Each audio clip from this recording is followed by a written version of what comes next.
Hey, it's Tim. Welcome to Focus Friday. Got a terrific discussion for you today because I'm talking about focus. As we move into summer, many of your prospects and clients are going to be less focused.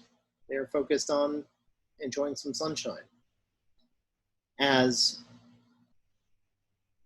we struggle through economic and social upheaval in other places, your clients and prospects are going to be less focused because they're thinking about other things that might be more important or more personal.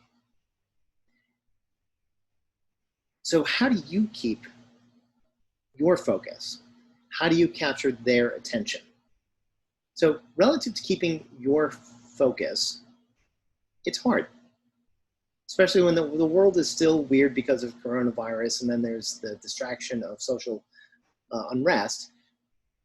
But the way that you have to keep your attention is to really understand that paying attention to your business it's an obligation.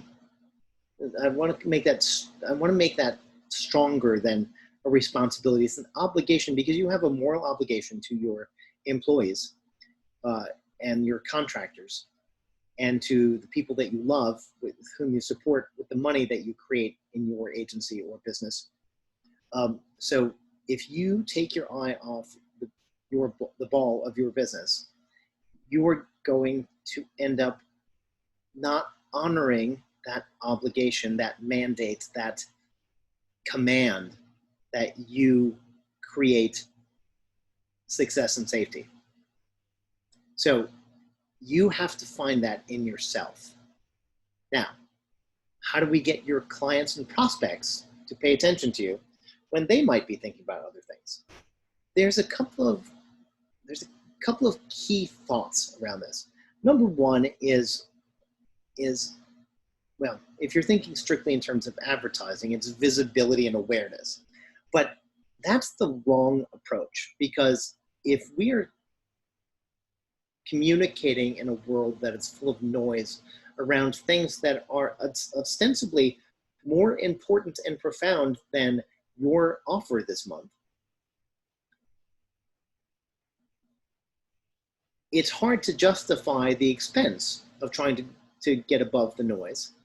But moreover, it's hard to justify the attention that you want relative to other stuff that deserves our attention. So what I want you to think about is instead of amping up the volume, instead of sort of cranking up the number of ad impressions you can get to attract business for yourself, I want you to actually dial in on something else.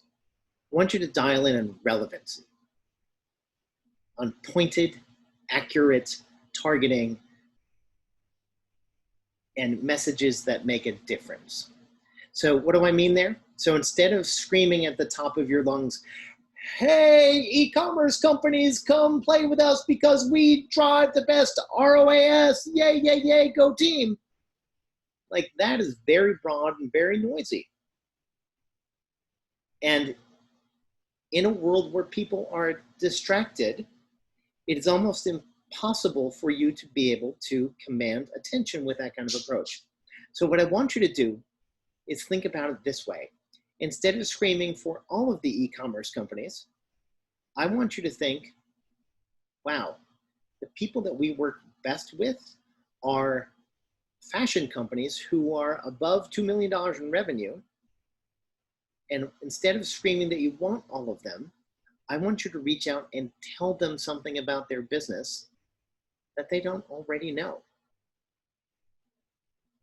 I want you to gain your attention by being uniquely and pointedly relevant. Because if you weren't relevant and on point, you can whisper and still get somebody's attention. The next thing that you need to do, and this is often especially frustrating for companies that are trying to grow as rapidly as possible, is sales cycles tend to slow down a little bit during the summer because people are on vacation. People aren't paying as close attention decision makers are thinking more about their beach house than their best opportunity to increase their revenue right now. Or it might be a slow season for your customers or whatever. So how do you combat that? There's really one major way that works. There's a lot of ways that don't work that people try, sort of time limited discounts, urgency, all that sort of stuff. But this way, I know, works exceptionally well, and it ties together with being on point and relevant. If you can show that your customer, your prospect, will be significantly better off by paying attention right now rather than waiting 3 months for the end of August or Labor Day to roll around, if you can show that there are near-term wins that are meaningful. Now, whether or not you have enough information to discern that doesn't really matter. You just need to show that they are possible, because if you can show a time to return that's measured in weeks rather than months, then you've got something worth speaking about. Now, this does mean for certain companies like SEO agencies or content-driven companies, you may struggle to find that sort of quick win. So you need to actually start to think about your service slightly differently. Rather than sort of providing broad-based visibility, how can you attack a particular point of pain? How do you work from the specific to the general? How do you identify a point where more different content and 7 more links is going to make a difference? And so if you can put that sort of triage mentality, like we are going to put our effort where it makes the most difference first, while in parallel we are working on the bigger picture and we're going to drive results for you fast, then you've got something to talk about. So in the SaaS world, they call the benefits of your software that you sell, it's the metric that you need to focus on is time to usefulness. In the world of agencies and sales, it's time to return.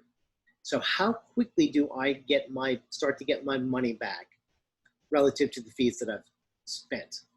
So that's your number one way to drive urgency, is to show short time to return. So if we put these two things together, even though everybody's distracted by chaos in the world and the beck and call of the beach, we really do want to make a difference by whispering our right message that has a quick time to return. And that is how you accelerate your sales growth and your marketing efficacy in a time where nobody's paying attention. So thanks so much for tuning into Focus Friday. I hope you find this helpful.